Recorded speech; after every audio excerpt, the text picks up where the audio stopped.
The biting Arctic wind tore through the narrow valleys and ice-clad plateaus as the aged cargo plane descended toward the frozen wasteland. Inside the cramped cabin, Dr. Erik Volkov sat rigidly, his breath visible in the cold air, heart pounding beneath the heavy layers of his parka. He hadn't expected to be called back to Russia, not after all he had left behind in Moscow. But the summons was unmistakable, classified, urgent, and marked top secret. He glanced out the frost-speckled window, the endless white expanse stretching into a pale horizon. Somewhere below lay the facility, the base the government only whispered about, Project MIR. An acronym he had heard in hushed rumors but never fully understood. Erik was a physicist, not a soldier. He specialized in quantum mechanics and dimensional theory, fields that most dismissed as speculative or fringe. Yet here he was, chosen from dozens of candidates, plucked from a quiet university life to a frozen Hell's Cape, far from civilization, to work on a project so secret that even his closest colleagues knew nothing of it. The moment the plane touched down, a blast of icy air slammed into the cabin. A group of stern men in heavy uniforms boarded quickly, barking orders in Russian. "Keep your papers ready," one growled. Outside, the sprawling base was a labyrinth of concrete and steel, half buried in snow and ice. Its brutalist architecture jutted jaggedly against the landscape, a monolith of Soviet-era engineering left to the mercy of Arctic storms. Jagged antennas and satellite dishes rotated atop the facility, picking up faint signals from beyond the Earth itself. Erik was quickly ushered inside. The warmth of the base was artificial but welcome. The hum of generators filled the corridors, accompanied by the faint echoes of distant machinery. He was led through endless corridors painted sterile white, their walls lined with security cameras and cryptic warning signs in Russian. Eventually, he was brought before a tall man with icy blue eyes and a military bearing, Colonel Mikhail Dragunov, the base's commanding officer. "Dr. Volkov," Dragunov said sharply. "Welcome to Project MIR. You are here because your expertise is crucial.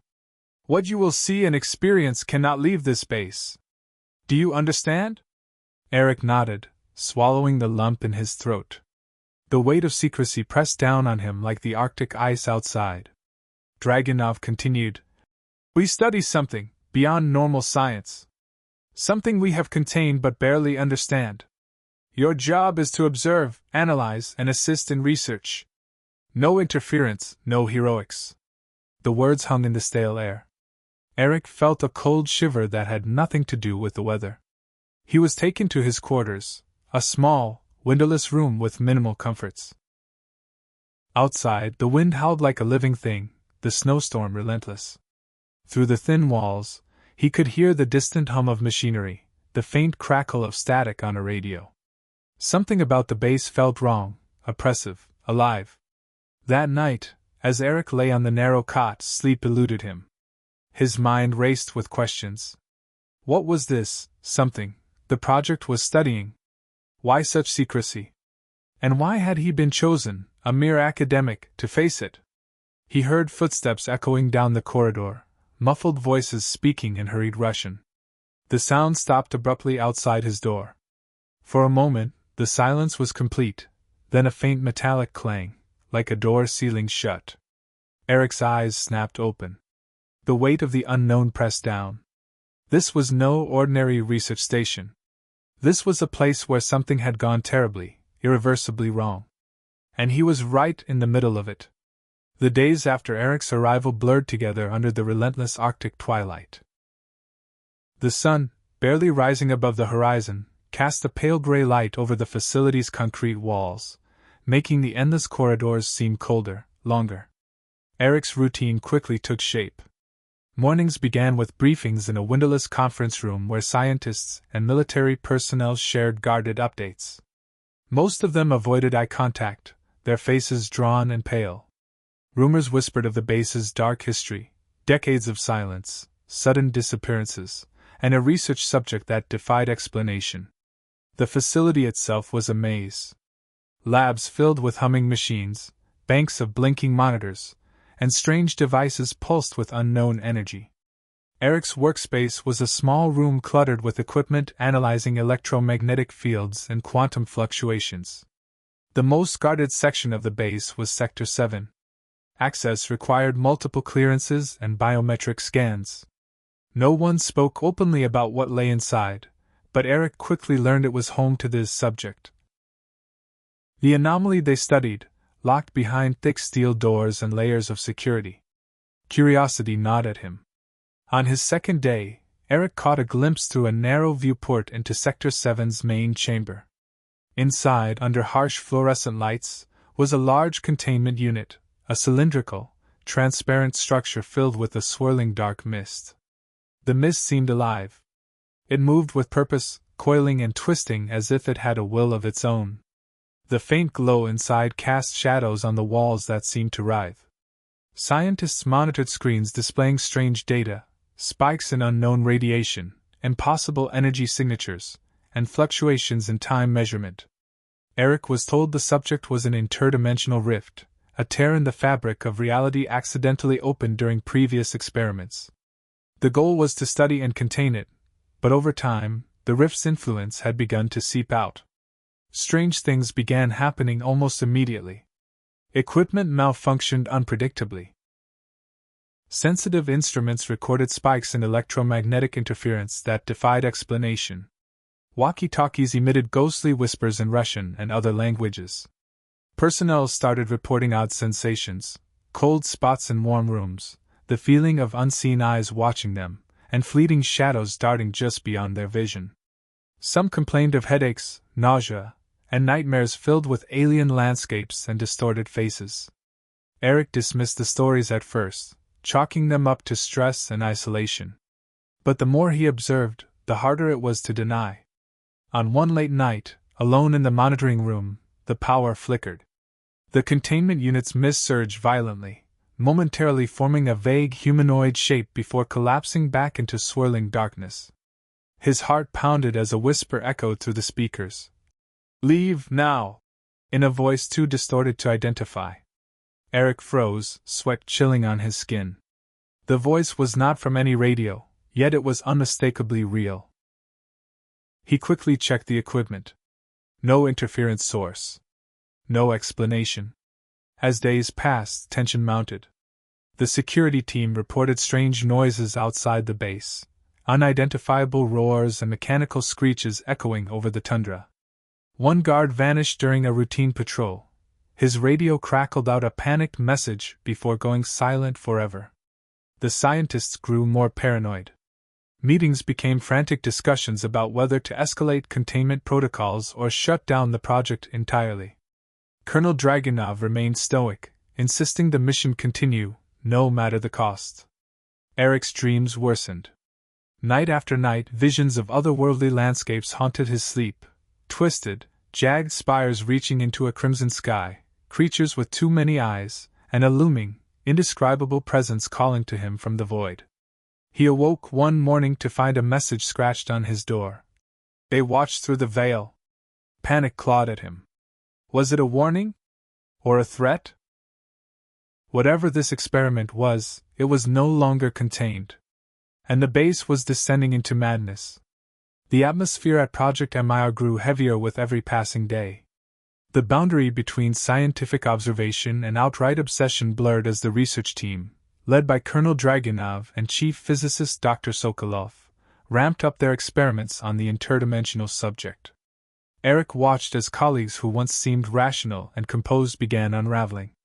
Tensions flared behind guarded doors. Trust dissolved. Whispers of sabotage, cover-ups, and worse floated through the sterile halls. The subject's containment unit pulsed ominously, energy readings spiking to levels no one could explain. Sensors reported anomalies in time perception. Clocks would freeze, then accelerate unpredictably. Some claimed they heard voices from beyond the chamber, pleas, threats, or perhaps cries for help from something trapped inside. One experiment involved sending small robotic probes through the rift's mist. The probe's video feeds showed surreal landscapes, fractured dimensions with impossible geometry and colors beyond human comprehension. The probes occasionally transmitted distress signals, but then abruptly cut out. Attempts to retrieve them failed. Despite the mounting evidence that the rift was unstable, Dragunov pushed forward. "We cannot abandon this," he said grimly during a meeting. "The knowledge here is vital to Russia's security and future." Erik felt a growing unease. During long hours alone in the lab, he noticed strange distortions in his own reflection on the glass, his face flickering, twisting into something unrecognizable. Shadows seemed to cling to corners of rooms where no light should reach. Several team members began experiencing vivid hallucinations. Visions of shadowy figures looming just out of sight, whispers calling their names, and dreams so intense they left them trembling and disoriented. One scientist, Dr. Ivana Petrov, confessed to seeing a figure in her peripheral vision, pale and gaunt, with glowing red eyes. She became withdrawn, refusing to leave her quarters. Erik himself wasn't immune. Late one night, after reviewing hours of sensor data, he felt a presence behind him. He turned sharply, no one there. The cold air prickled at his neck, and a whisper brushed past his ear. "You can't leave!" The base's security cameras began recording unexplained phenomena. Blurred shapes darted through halls, metallic doors slammed shut on their own, and electronic systems cycled through random patterns. Power outages became frequent, lasting several minutes, during which unsettling silence reigned. One afternoon, a low rumble vibrated through the facility, followed by an eerie silence. The containment chamber's mist churned violently, and alarms screamed. Personnel rushed to the sector, only to find the subject's containment weakened, cracks spiderwebbing across the reinforced glass. Dragunov ordered immediate lockdown procedures. Emergency protocols engaged, but it was too late. The mist surged outward, seeping into the ventilation system. Cameras flickered as a deep, guttural sound echoed through the corridors, something between a growl and a mechanical screech. In the chaos, Dr. Petrov disappeared. Her last recorded message was a whisper of, "It's coming!" before the feed cut out. Erik and the remaining scientists barricaded themselves in the control room, trying desperately to stabilize the containment field. But every attempt to reinforce it failed. The rift was breaking free. Paranoia consumed the survivors. Accusations flew. Was someone sabotaging the experiment? Were some team members possessed or changed by the subject's influence? Erik realized that the experiment had become far more dangerous than anyone anticipated. They weren't dealing with a simple anomaly, they had opened a gateway to something beyond comprehension. Something malevolent. And now, it was fighting to escape. The alarms blared like a banshee's scream, piercing the thick, stale air of Project MIR. Panic surged through the remaining personnel as the containment unit's mist poured out like a living shadow, flooding the corridors with unnatural darkness. Erik's breath came in ragged gasps as he and a handful of survivors scrambled to seal off sections of the base. The emergency bulkheads slammed shut with thunderous force behind them, but the mist seemed indifferent, seeping through cracks, vents, even the tiniest gaps, as if it could bend the very fabric of the facility to its will. The lights flickered violently, plunging some areas into complete darkness. Shapes moved in the shadows.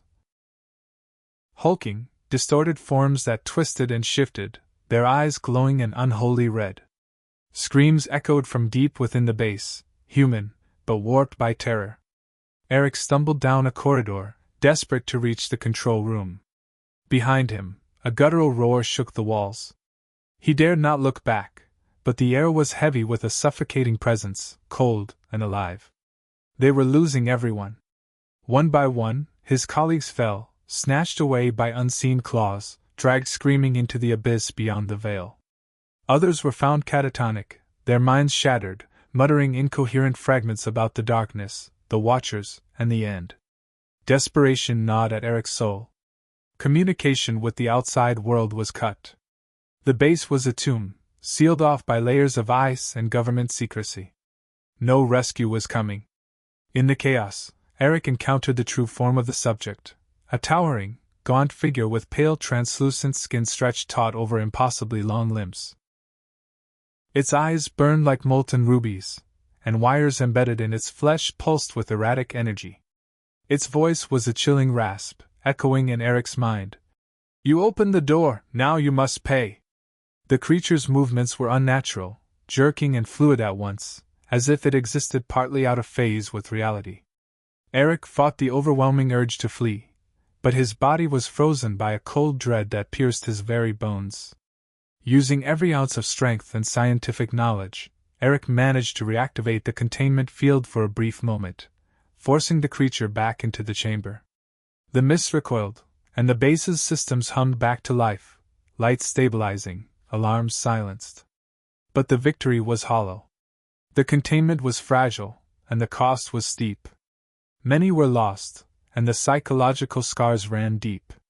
Erik and the few survivors knew the truth. The subject was not just a rift in space or time. It was a sentient force. Ancient, vengeful, and imprisoned by the limits of human technology. Their experiment had not only breached a barrier between worlds, it had unleashed a horror beyond imagining. And the nightmare was far from over. The silence that followed the containment's brief restoration was suffocating. The base, once a hive of frantic activity, now felt like a graveyard carved from ice and shadows. Erik moved cautiously through the corridors, the weight of loss pressing heavily on his chest. Most of the team was gone, claimed by the darkness or broken by the ordeal. The survivors huddled in isolated pockets, haunted by what they'd witnessed, unable to fully grasp the scale of the catastrophe. Outside, the Arctic wind howled its mournful lament. The base's communications were down, the cold metal walls sealed tight by remote command. No one knew what had happened here, or if anyone would ever come looking. Erik's mind raced with grim questions. Could they truly escape this nightmare? Was the rift truly contained, or had it merely been delayed? And what of the creature, the thing imprisoned within the swirling mist? As he scavenged for supplies, he uncovered hastily scribbled logs left by Dr. Petrov and others, fragmented messages filled with terror and despair. One entry chilled him to the core. The veil thins. They watch. The rift whispers promises of power and oblivion. I fear the darkness is endless. Determined to survive, Erik plotted a risky course to the base's emergency exit, a heavily guarded tunnel leading to a hidden airstrip several kilometers away. The passage was littered with debris and hazards from the chaos, but it was their only hope. The journey was a nightmare. The mist lingered in patches, twisting the landscape with unnatural cold and shadows. Strange sounds echoed, unearthly cries, distant laughter, and the unmistakable scraping of claws against ice. Erik felt eyes upon him constantly, unseen entities stalking just beyond sight. His own reflection seemed to flicker and warp, reminding him that the rift's influence had seeped beyond the containment chamber, infecting the very fabric of reality. Several times, he barely escaped encounters with the creature or its spawn, twisted abominations born from the rift's corruption. He lost track of time, his mind fraying under the weight of isolation and fear. When Erik finally reached the airstrip, the small aircraft was barely functional, frozen controls, cracked windows, and depleted fuel. With trembling hands, he managed to start the engine, the propeller coughing to life against the silent void. As the plane lifted off into the bleak Arctic sky, he looked back at the base, its brittlest silhouette fading into the swirling snowstorm. A deep chill settled over him. The nightmare was over, for now. But the rift's presence lingered in his mind, a shadow he could never escape. Erik knew one thing with certainty. What they had unleashed at Project MIR was not just an experiment gone wrong. It was a doorway to something ancient and terrible. And somewhere, beyond the frozen horizon, the darkness waited patiently for its chance to return.